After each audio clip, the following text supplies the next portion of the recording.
Your Partner in Success Radio is a free business podcast with host Denise Griffitts. It's all about great stories, conversation, and context to help you move your business and life forward with actionable tips and advice from her guest experts. To listen and subscribe, just find us on iTunes, Google Play, or wherever you consume your podcasts.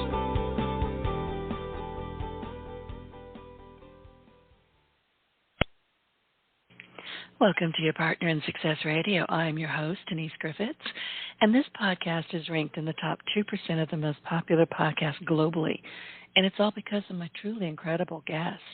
I feel so fortunate to spend time with people who are at the top of their game, and they show up here passionate about helping you achieve your goals in both your personal and professional lives. My guests don't hold anything back. Excuse me. They're here to share the secrets of peak performance with us, and I know you'll find their insights both inspiring and actionable. So sit back, relax, get ready to take your life and business to the next level, and take notes. So my guest today is Scott Agnew. In his new book says the long-term leader doesn't need to control everybody or every situation.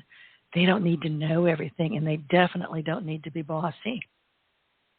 Scott has dedicated his life to helping leaders discover their greatest potential inside themselves. And his passion is leveraging personal leadership dynamics, I can talk, to make a positive impact on the people around him. And he loves to support his followers to find effective, implementable systems for their business and personal growth strategies. Scott, welcome to Your Partner in Success Radio. It's good to have you here. Oh, and thank you for sending me your book, Long-Term Leader, The Hidden Secrets of the Power of Soft Skills. I love soft skills. Excuse me, and I'm losing my voice. To go from CEO to successful business owner, and it is on my desk as we speak. Well, thank you, Denise. It's a pleasure to be here. I appreciate the time, and I'm really, excited, if you will, to share, my experiences. Yes. Well, we had a terrific conversation just now in my virtual green room, and I kind of wish we could have recorded some of that. But I read your book because we were hitting some high notes there. I read your book over the weekend, and it's an easy read. But, leadership, and like we were chatting just a few minutes ago, leadership means that you have to walk the talk. If you're going to say you're going to do something, you darn well better do it. You need to show up. You can't just be a charismatic? You're going to be doing all the talking. I'm warning you right now. You can't be a charismatic salesperson if you can't actually follow through and, make good on those promises. And that's a big deal for a lot of people. They're like, I like this guy. He's kind of funny. He's kind of, I like what he's saying, but there's something a little off.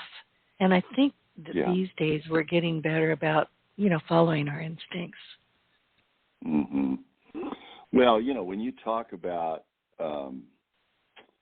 leadership, what happens is, you sell an idea, service, you've got a great, product to sell.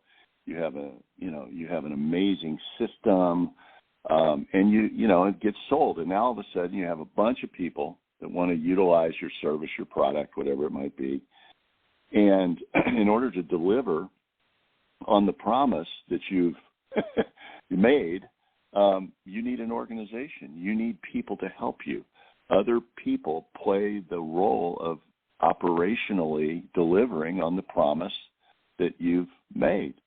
And so you can see how you could, somebody could come across a terrific idea, a product, and all of a sudden now they've got this albatross around their neck because now they have to deliver.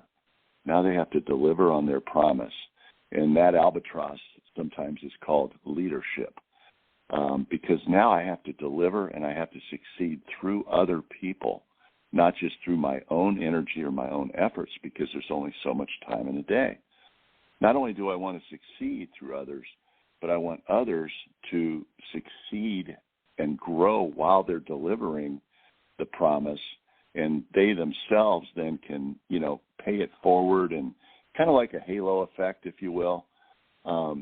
So I look at the deliverable part of an organization as the incubator for future leaders, and as a place where people can grow, they're challenged, and they can meet their potential. And it takes a great leader to give people space to do that. And as they do that, what happens is they stay around. They stay around because they feel good and safe, and they feel like you're listening to them, and they feel like they've got a great place to be. And 85% of most people in the workforce are disengaged. Well, why are they disengaged? What's causing disengagement? And I want everybody out there to think this. Instead of thinking control or being smarter or one step ahead of everybody, I want you to think connect. I want you to think connect with your people. And that starts with great communication, and this is what the book's about, being clear and just showing up as somebody that, you feel like people can trust. They're going to let you in on what's going on, really going on. And when you do that, then you have an opportunity to have really good collaboration, great, sharing of ideas. And ultimately, the leader has to kind of decide, that's for sure. The leader has to bring vision and authenticity and communication and empathy and integrity and decisiveness. And, great leaders hold others accountable. They're adaptable, they're confident, they're creative, all these kinds of things. They're humble, they're passionate. That's just to name a few. But the real question is, how do you do all those things? How do you actually, deliver on a vision? And you get out of your own way. You really have to get out of your. You know what I'm hearing you say, and to just kind of put it in a single sentence, is don't be your own bottleneck. Get out of your way. Would it be here's the theme of the book.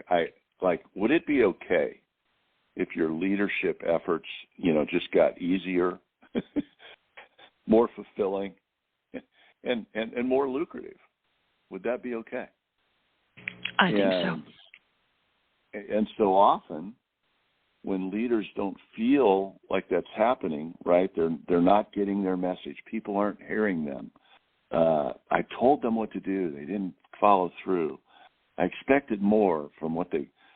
The question isn't what you expect and what needs to be done. The question is, how do you communicate it?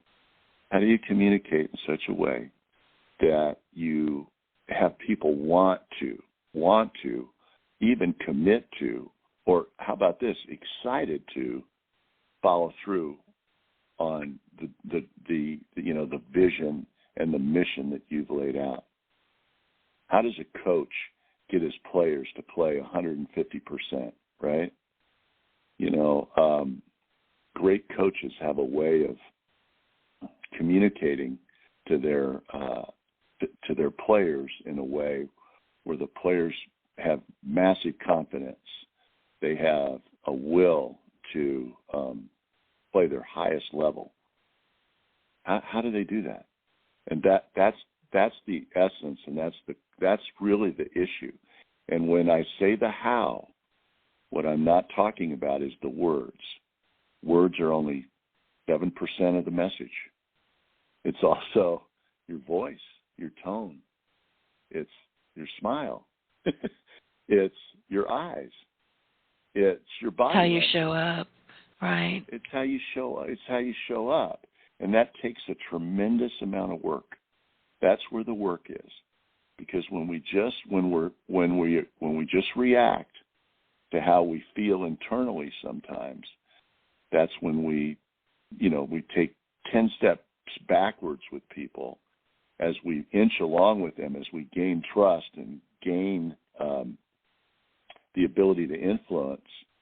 If we show up and we blow it one day because we just demonstrate, anger, impatience, or they come with an idea and we discount their idea.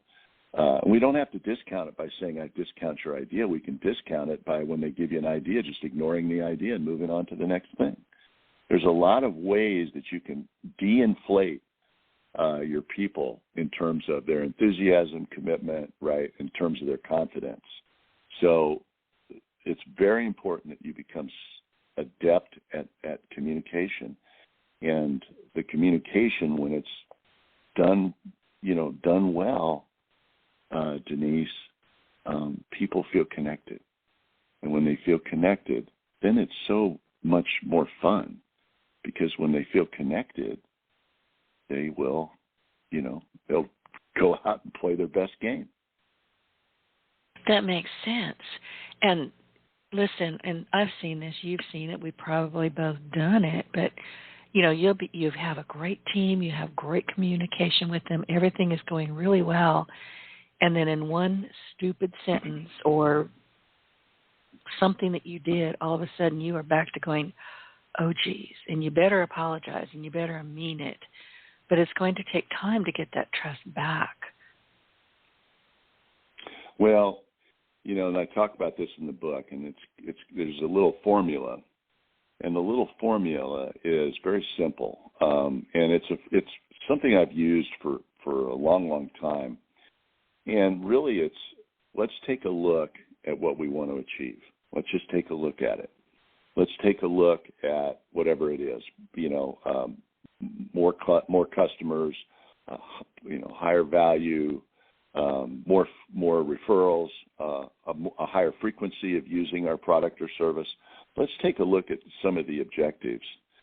And then what I want to get clear with my team is, what do you see when I say we need more of whatever, okay, whatever it is, more. Because, most businesses are built on more, grow. I'm not sure that's the only strategies you should have, but I do believe that when you're talking about, more, you want to make sure that your folks are bought in. So it's important to get feedback on what they see. And I remember we had a scenario where I had my board of directors, and we had to raise the price of one of our services, and I thought everybody was bought in, and I asked the question. I said, okay, we've got to raise the price because our costs are going up, inflation, all these kind of things. And one of the board members, I said, what do you see? He goes, I see this as a money grab. I see this as something that the people are not going to like, and I see this as an opportunity to lose a lot of hard-earned customer loyalty. I never even thought of it like that. So I had to listen to him, and I said, okay, so if we've got to raise the price, we've got to also add value. And then we brainstormed on adding value, and we came up with some terrific ideas and a terrific way to present. And then the third stage is, the first is look at it, what do you see? And then the next thing is to tell the truth. And the truth might be, we really have the opportunity here to make our product and our service much better, more robust, and maybe we can bring it to you faster. Maybe we can bring it to you with greater value, more options. But the point is, we're going to do this, and we're going to reinvest. We're going to reinvest into our service or our product. We're not just going to grab the profit and run. And people hear that story, but it only resonates when the leader is authentic and real, and over time has demonstrated trustworthiness. And that's how those messages get through. Once your inner circle believes in that, then they'll carry the message forward. That's why it's so important to have that solid inner circle. And the fourth stage of what I talk about in the book is taking authentic action, not just driven or busyness or reactionary, but truly authentic. And the authentic thing is usually what's in it for them, how are they going to benefit, how do they get to experience the value. And when you approach things in that manner, I think you gain a lot of traction, and I think you go so much further than just sitting up in front of the bully pulpit, if you will, as a leader, right? And let's go, guys, and that's not it. What is it is, at the end of the day, our client, our customer, our vendor, our partner, what's in it for them? How do they benefit from this? What's the value they're going to get? I think that's an important mindset. It is, and communicating that mindset is critical. And this reminds me of something that happened 2 or 3 years ago. I can't remember exactly now, but it was a social media tool that I had used and paid for years. And all of a sudden, all of us who are using this particular tool, and I'm not going to rat them out, but anybody listening to it who's used them goes, I know who that is, because we dumped them. We couldn't get out quick enough. But all of a sudden, we get emails saying, well, we're going to have to essentially triple your rate, and it's going to happen within 30 days. And there was no lead up. There was no explanation. And I guess enough people said, what the heck are you people thinking? And then they went, oh, we probably should have shared our vision with our customers, which they did not do. And by the time they got around to sharing it, we were so stinking mad that none of us were going back ever. And we didn't. It was about the stupidest thing I've seen a big company do. It was just rank stupidity. Well, again, they failed to tell the truth. They had an agenda, and they could have easily said, this is a trial price. We're going to need to raise your price in 3 months. We're going to, incrementally bump it along because we want to provide more services, more options, more features. And what about telling the truth in the way of, and you can choose those options or features if you want them. If not, you can stay at the old price.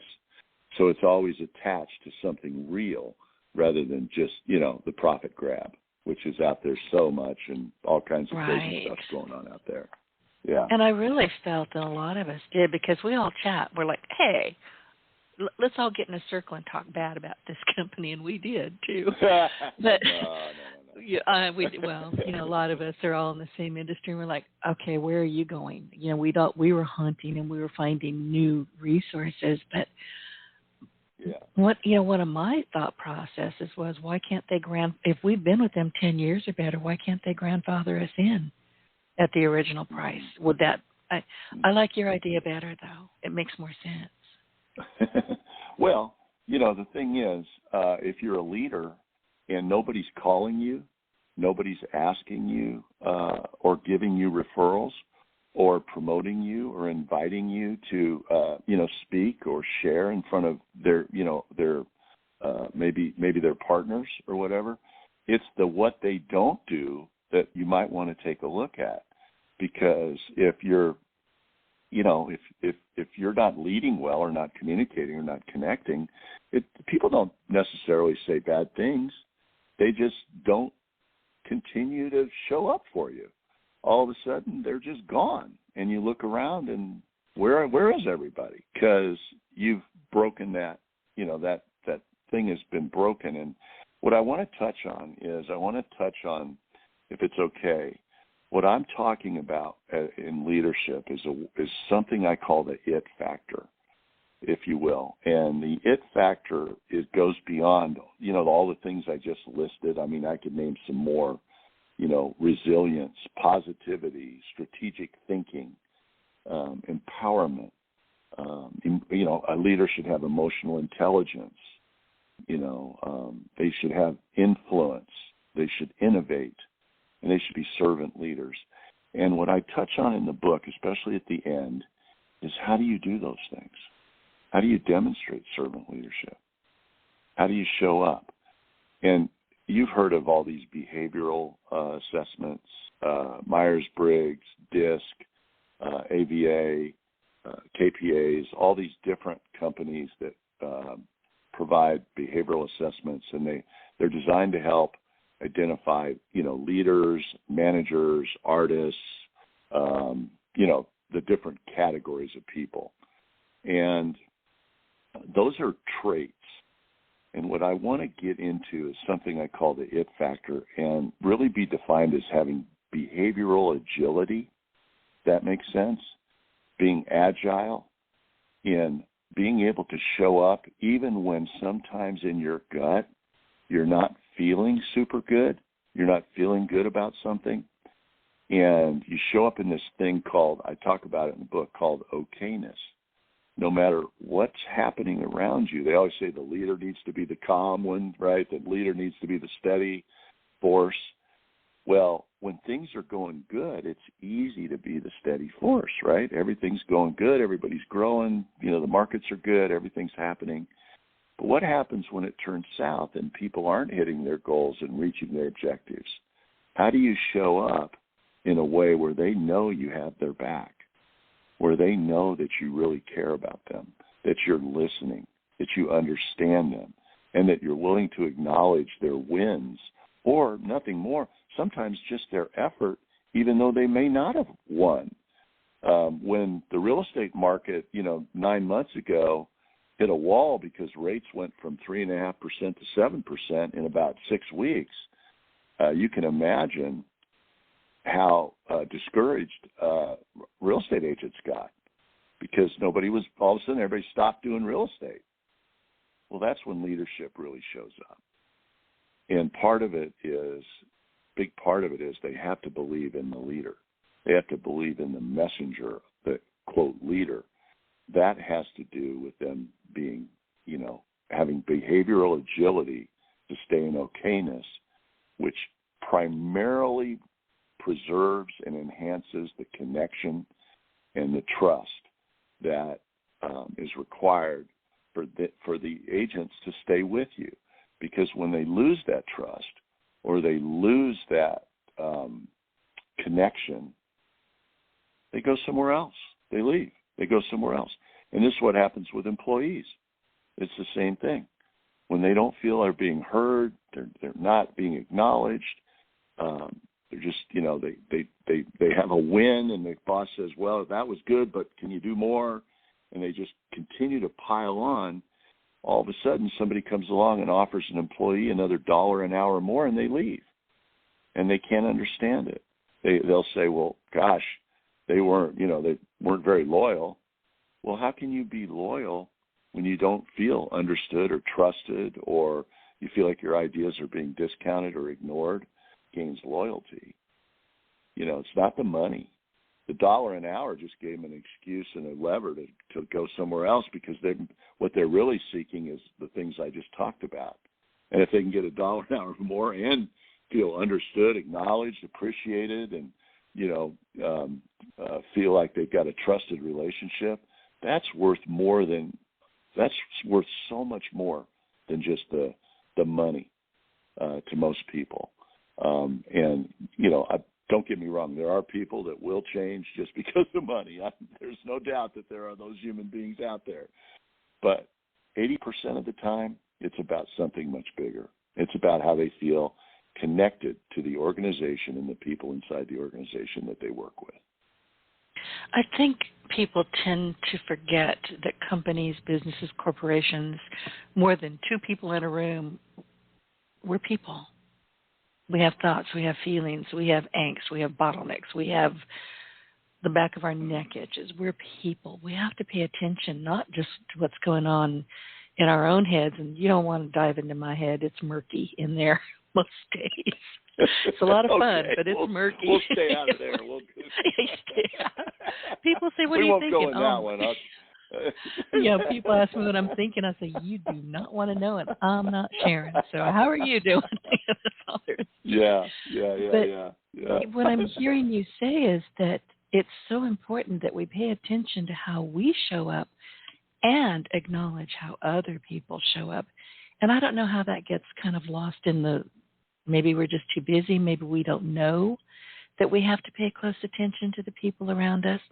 Sometimes we're not going to be able to. Sometimes people just shouldn't be in your arena, and cut them loose. But there's so many things that we need to do. Well, you have a great point, because look at I'll go back to sports a little bit. great coaches are recognized as great coaches primarily because they have great players.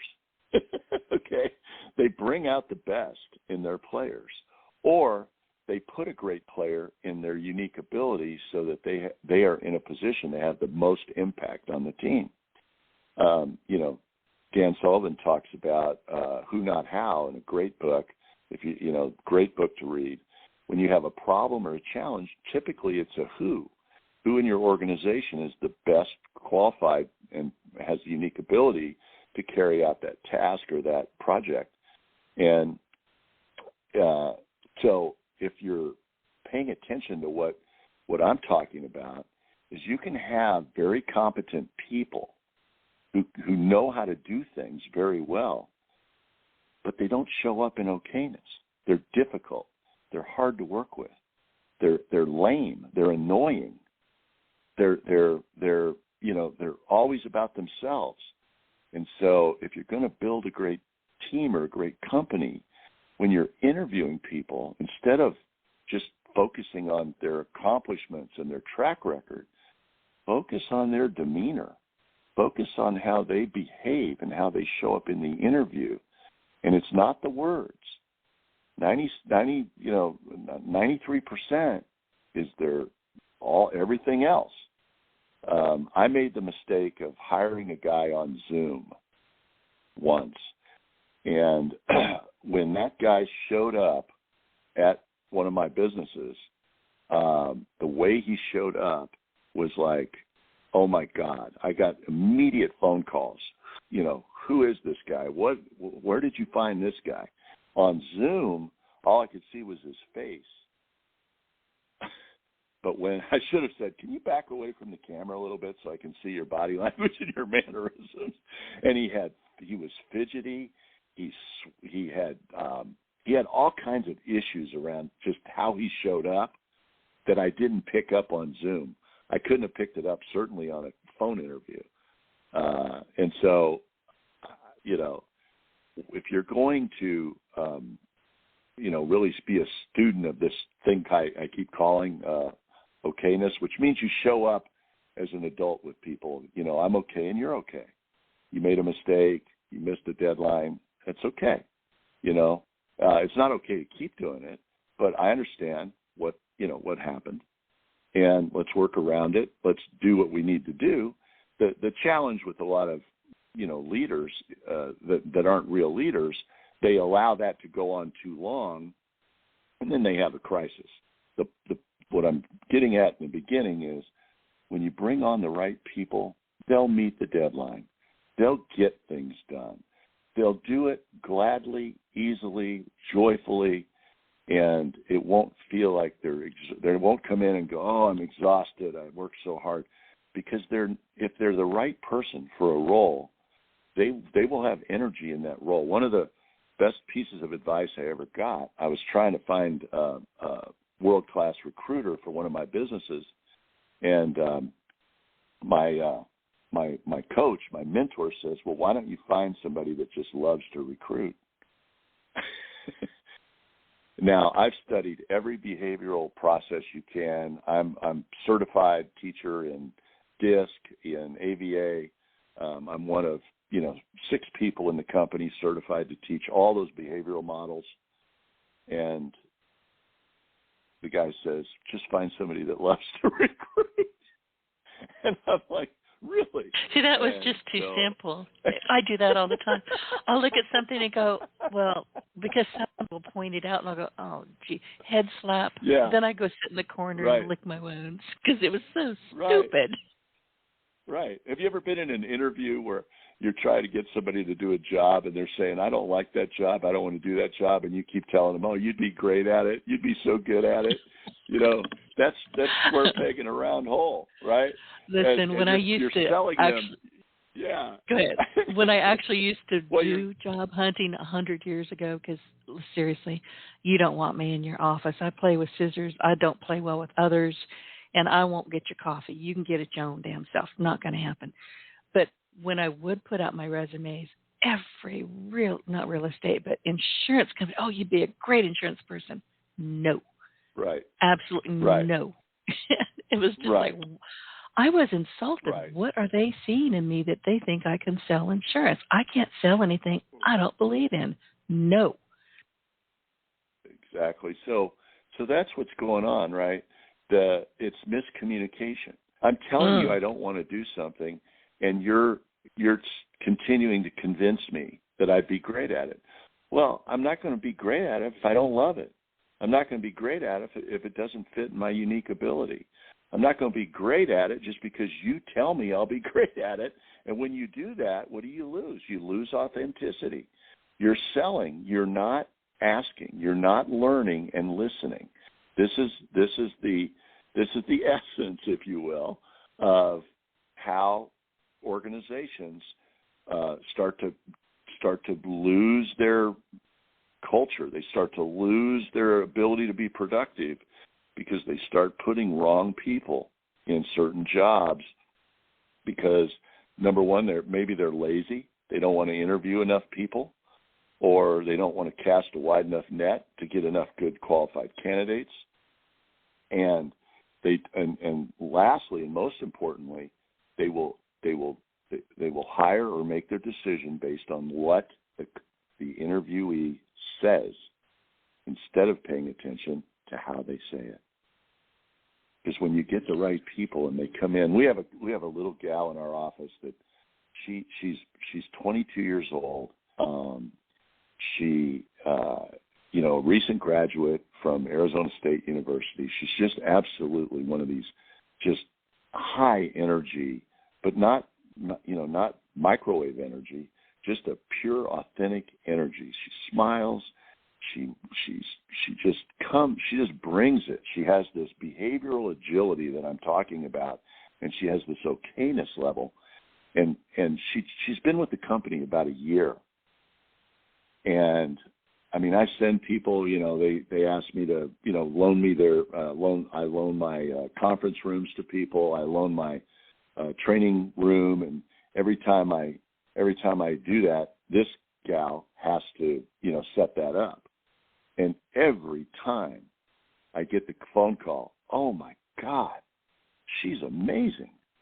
We had a great experience.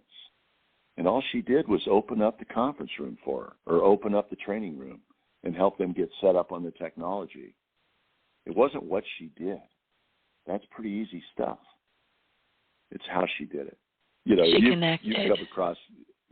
come across the technical person that doesn't smile, that's all business, that, doesn't even look at you in the eye and all those kind of things. Well, she's the opposite of that. So she does the same function.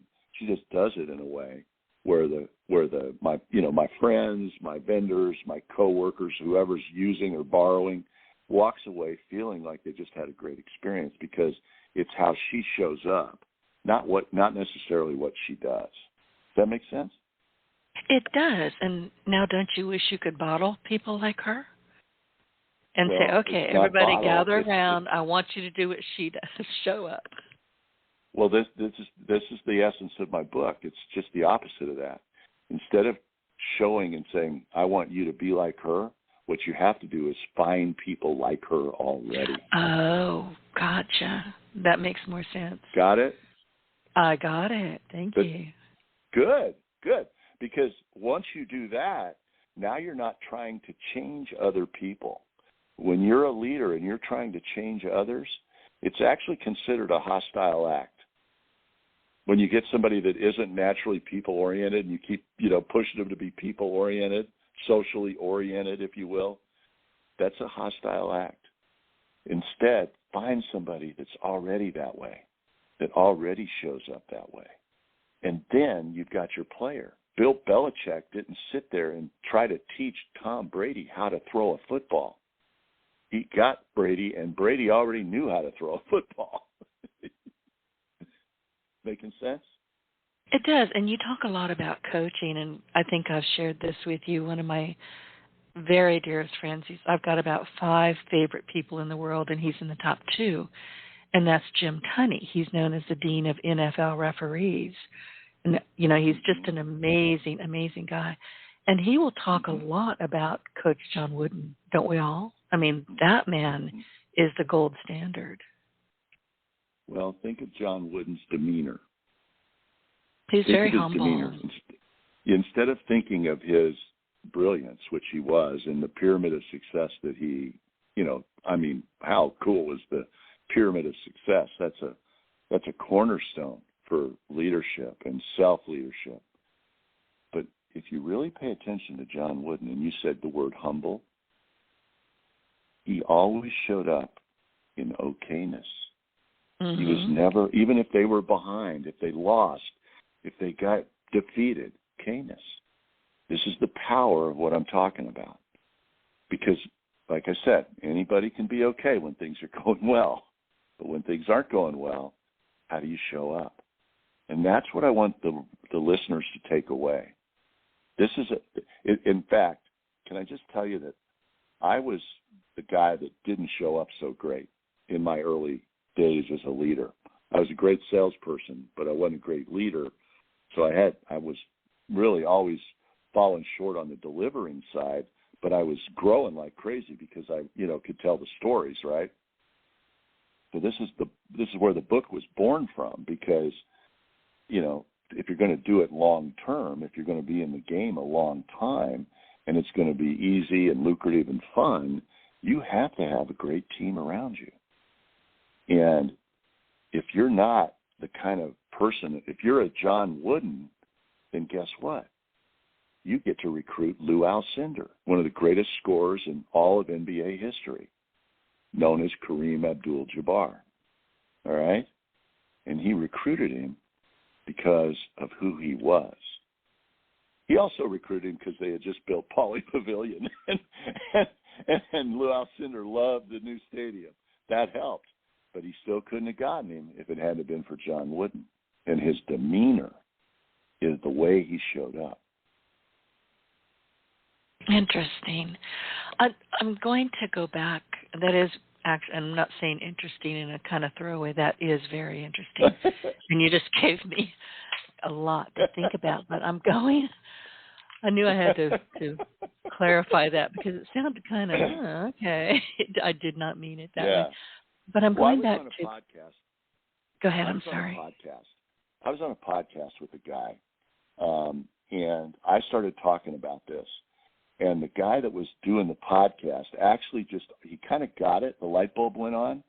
And this is what he said. He goes, oh, my God, when I go in and have meetings with my team, I know that I literally suck the air out of the room. That's what he said. After we got through having this, and I said, is that your goal? He goes, absolutely not. I said, and you're brilliant, man. You're smart. You know everything. And you're sucking the air out of the room?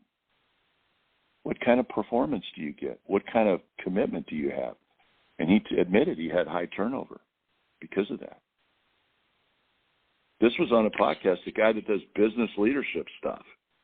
And he had a self-awareness in the podcast, which I felt so gratified that he got what I was talking about.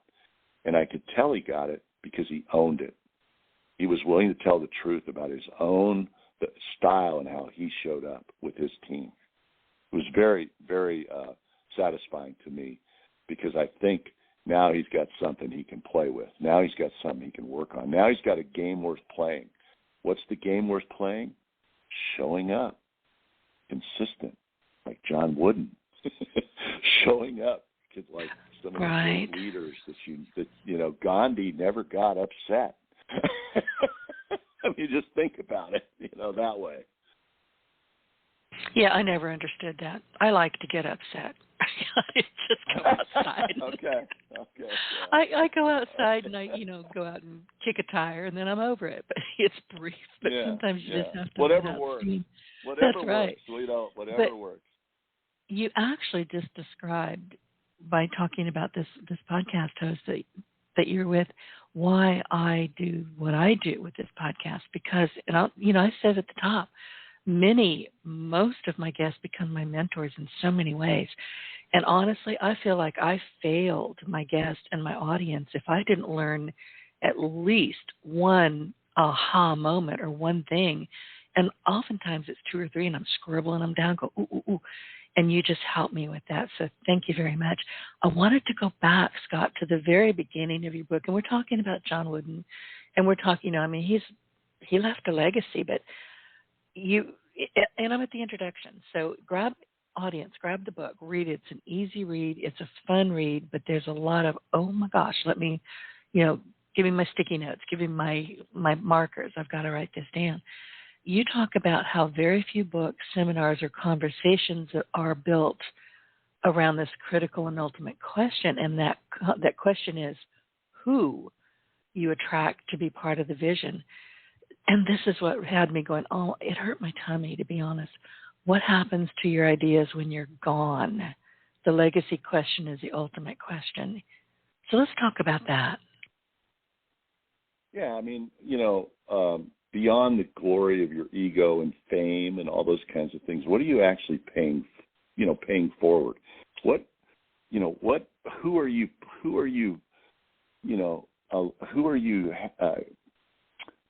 encompassing in your world where you can pass on this idea of okayness and this idea that we can accept things, this idea that we can actually listen and see value in everybody. This idea doesn't mean they're the right person for a job, but you can still find value in people. Everybody matters. They matter differently. They don't all matter at the same level when you're, hiring an engineer or hiring somebody to, a driver to drive people back and forth from the airport. It doesn't matter, whatever role they have. But the legacy you leave behind is the people that you've put in, had attracted into your world, that have stayed in your world and been part of your world for a long time. And then they usually have great careers, families. They contribute. They make a difference. They do things to make the world better.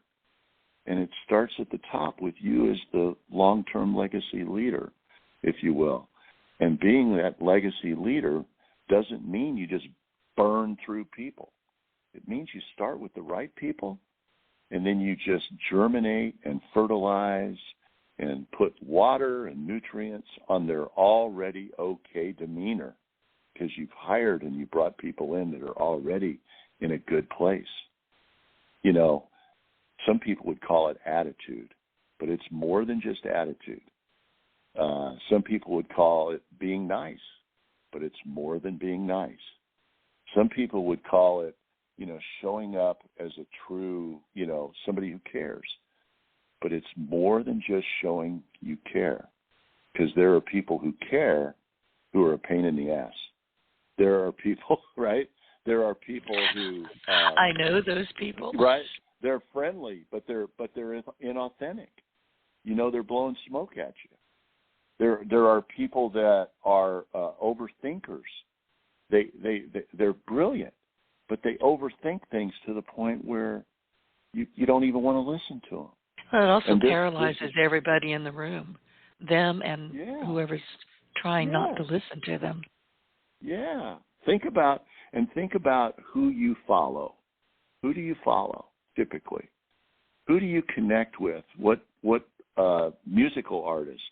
What actors do you connect with? What vendors do you connect with? What people that provide you insurance and real estate and all kinds of services? Who are the kind of people you want to connect with? You want to connect with a brilliant guy that makes you feel like you're dumb because you don't know what he knows or she knows?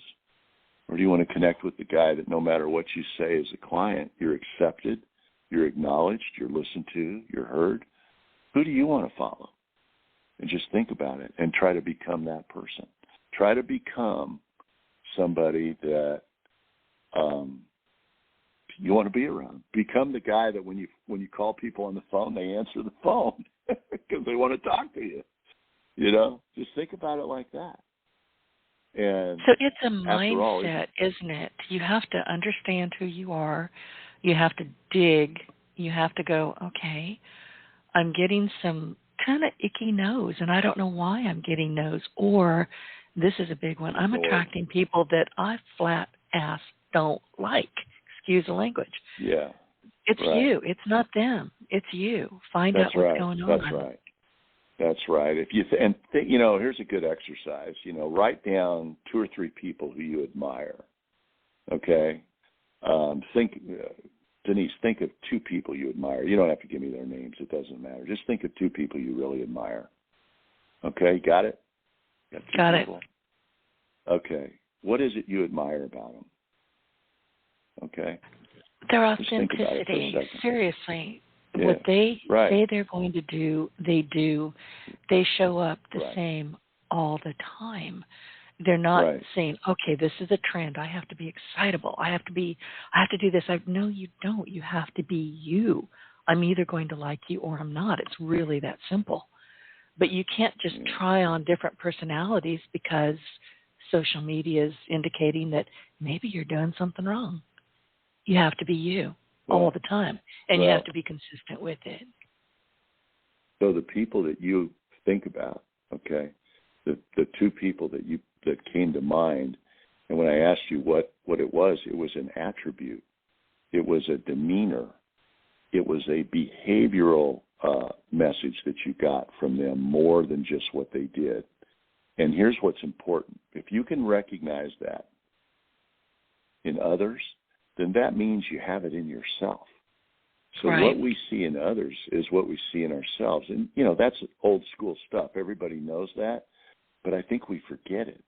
And I think it's important to remind ourselves, yes, when we are surrounded with people that we don't like or we're not resonating with, who are creating a hard, lame and annoying type of environment, that's a reflection on us because we look up and that means, we need to make some distinctive shifts in how we show up. And what I'm talking about can be learned. I'm not saying it can't be learned. But what I'm saying is the person has to have the desire to be better.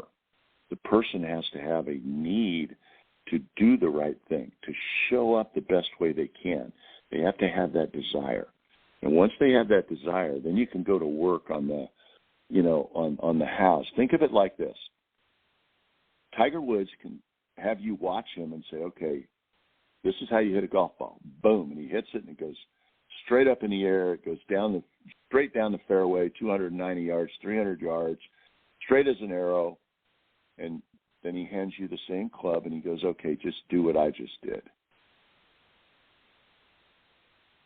Takes practice, doesn't it? And focus. He hit thousands of golf balls, thousands and thousands of golf balls. He didn't. He had the desire to be great. He had natural ability, but he still had to work at it. That's what this book is about. It's about being an exceptional leader, not just being an okay leader or a good leader or just getting by. It's about being exceptional. And that's how you stay in the game a long, long time. And when you stay in the game a long, long time, all the resources and wealth and riches of the world come your way. And you can have fun along the way. You can have a good time. And not only that, but all those around you are having a good time. Because that's important. You're setting the tone. It's everything. Right. It's You're collaborating rather than right. Yeah. You're playing off the people around you rather than making them play off of you. It's a huge difference. And all your job is to make sure you get the right people around you because you want to play off great people. Belichick loved playing off Tom Brady. Imagine. Why wouldn't you? Well, and you've really shared some great points that collaboration is more powerful than competition. Don't bully people. You didn't actually say this, but don't jump into a room and start demanding that people do this and that and the other. I don't know about you, but you can't tell me what to do. I fight with my nav system. She's not the boss of me. That doesn't work with a lot of people. That's So right. That's you right. need to Yeah. collaborate, and you need to say, okay, let me hear what you've got to say. Listen, some of the best idea I've got, in my business, I have a team. My team they're all contractors, and they work here, there, and yonder. I've never actually physically met any of them, and some of them have been with me for a decade or better. But once I got out of my own way and realized that I was the bottleneck, because look, I have a computer science degree. I don't ask them to do anything that I can't do myself. Should I do it? No. And it took me way longer than it should have for me to figure that out. I was always in their way. So finally, I said, what is it that you see? Because I deliberately hire people who are better at something than I am. That way I can hand it off. But I didn't. I'm an A-type personality, and I kept saying, just do it this way, do it this way. And they would do it, but, feet were being dragged. I was like, oh. So finally I went, would you talk to you that way? No. So I said, what are you seeing? What kind of ideas do you have? And it broke open like crazy. There you go. I just had to get out of my own way.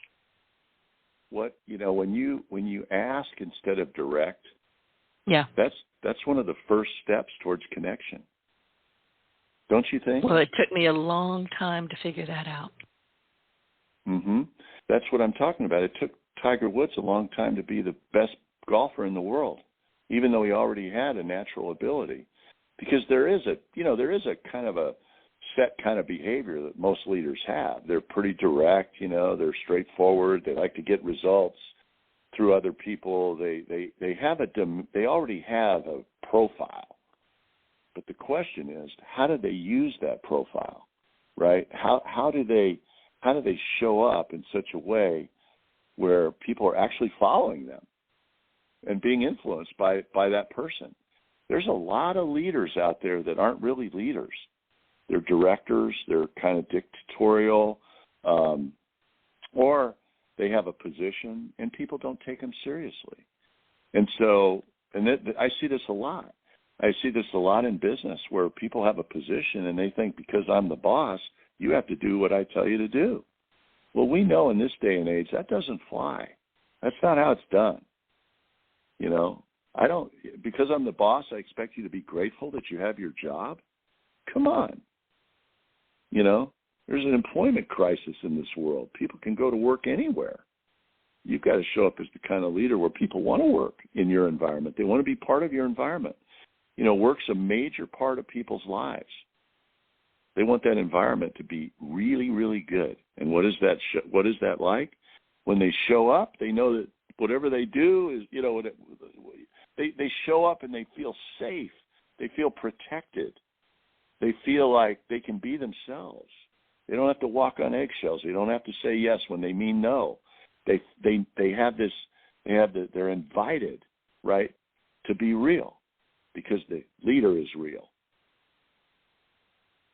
Excellent. And you are just basically reinforcing everything we've been talking about. Scott, what are some of the biggest lessons that you've learned throughout your career? Well, this is the biggest lesson. It's the biggest lesson and the most important lesson, the cornerstone of everything, is that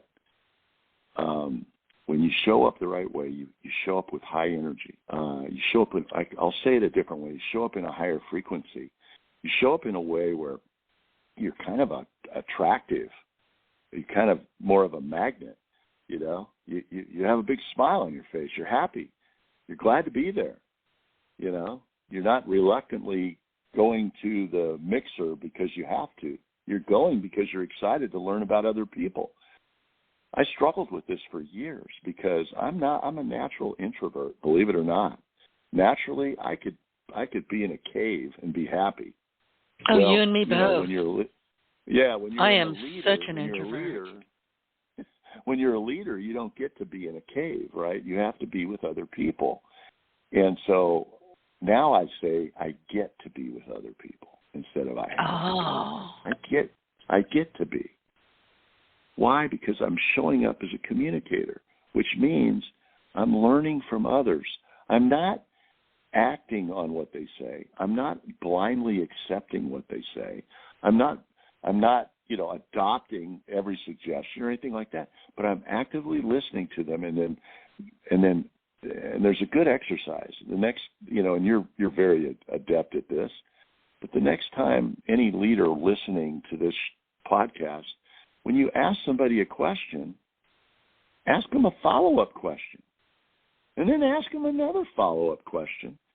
And then if you really want to nail it, ask them a fourth follow-up question before you give any advice, tell your own story, teach them something, give them some instruction or a directive. At the end of the fourth question, say, wow, that's amazing, and be silent and let the other person go. You'll be amazed how you ignite energy in other people when you do that. Most conversations are not two-way. Most conversations are one-way. I tell you something, and you got to tell me something about yourself. I tell you something, you got to tell me something about yourself. And that's how most conversations go. That's not bad. It's just not, it's just not optimal. No, that's dating. That's not, building business. That's right. There you go. That's a great one. It's dating rather than having this, my wife and I, we have a ritual. We have coffee in the morning, and I've got all these groups of guys where I could go, hang out with coffee, these guys, and, it's nothing but a bunch of, BS and stories and pontification about how, they got this guy to do that, or they got a bargain on this or that or the other thing. And I guess, as you grow, you realize that those conversations are very unfulfilling. And I can sit with coffee, in the morning with my wife, Patty, and we can just have a real conversation. I ask her questions. She asks me questions. I don't say something to her, and then she starts telling me how she did the same thing. I'll say something, and she'll respond. Oh, yeah, I remember you did that. Yeah, I remember you did that and that and that. Oh, so now I know she's listening. Now I know she's interested. Now I know she cares without saying it. You know what I mean? But that's the connection, right? This is the connection that you and I have been talking about. Once people listen to you, they watch you, they understand you, they understand that you're doing the same for them. It's hard to break that connection. It can only grow. Well, the question is, how do you do that? See, that's the big question. That is the question. Yeah, it's how do you do that? I mean, supportive leadership, giving people autonomy, giving them recognition and feedback, setting clear expectations. These are all ways, these are the what's on how to keep your employees engaged. The question is, how do you support them as a leader? How do you show them autonomy? How do you recognize them? How do you give them, whatever you want to call it, feedback or reinforcement? And how do you set clear expectations? How do you do that? Do you dictate it? Do you write it on a board and tell them this is the way it is? Or do you work with them to come up with a collaborative idea that you both feel like you're winning, and they feel like they helped script it? It's like handing somebody a paintbrush and having them paint their goals because it's for their reasons, right? It's for what they want. You said it earlier. You don't like being told what to do.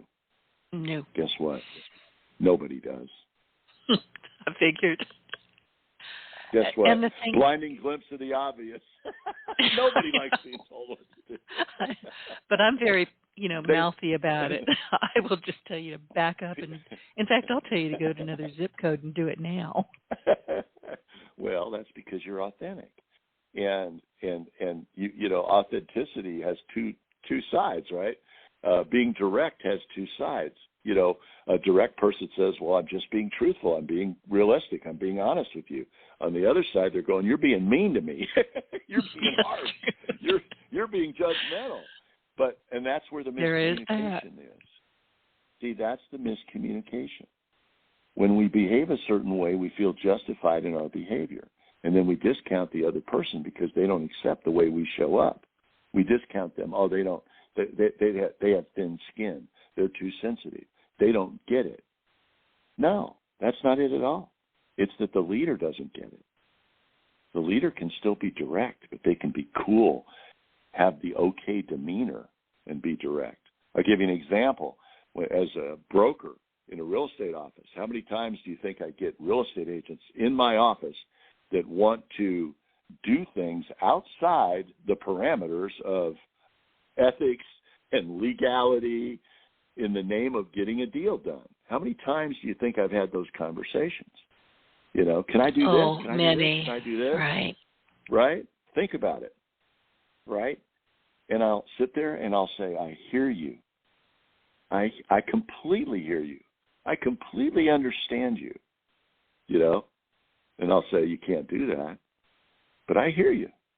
And I know where you're coming from. And I know why you want to do what you want to do. But you can't do that. And I won't give you I mean? bail money. Yeah. So don't ask for bail money. No, ever. I leave that part out. See, that's where you and I differ. Again, remember I said I don't have any filters. That's the part we're trying to get away from. I just say right. you can't do that, you know, but, you know, and, you know, you've got to try another way, got to figure out another way. You just can't do that. But I understand where you're coming from. I really do. Because I've had those same thoughts. It's just that, you know, the problem is it's a regulated industry and the law won't allow it. You know, that's the challenge. That's why we have consumer protections. And that's why that's why you have to get a license. And that's why you need to, you know, renew your license every 3 years so that you stay abreast of the changing laws and requirements and, you know, all the things that, you know, that are held in your purview because you are dealing with the public, helping them buy or sell a major investment that they've made in their lifetimes. In some cases, a person's only real asset. You've got to handle that with care. You've got to handle that with the proper integrity. And so I'm here to help you make sure that you're in those boundaries, but not to put you down, not to make you feel stupid, not to make you feel like, you know, you shouldn't be necessarily in the business. And don't get me wrong, Denise, I've let plenty of real estate agents go. I've sent them packing because they didn't get it. They weren't able to understand why they couldn't do something that was outside the parameters of the ethics or of the law. They actually just couldn't understand it. And if they couldn't understand it, then they had to go. They couldn't be in my organization. And many of them I'm still friends with. You know, I have I think 16 former managers that have come back to work with me in different capacities that I let go over the years because they still know I care about them. That doesn't mean that the job or the role was right for them, though.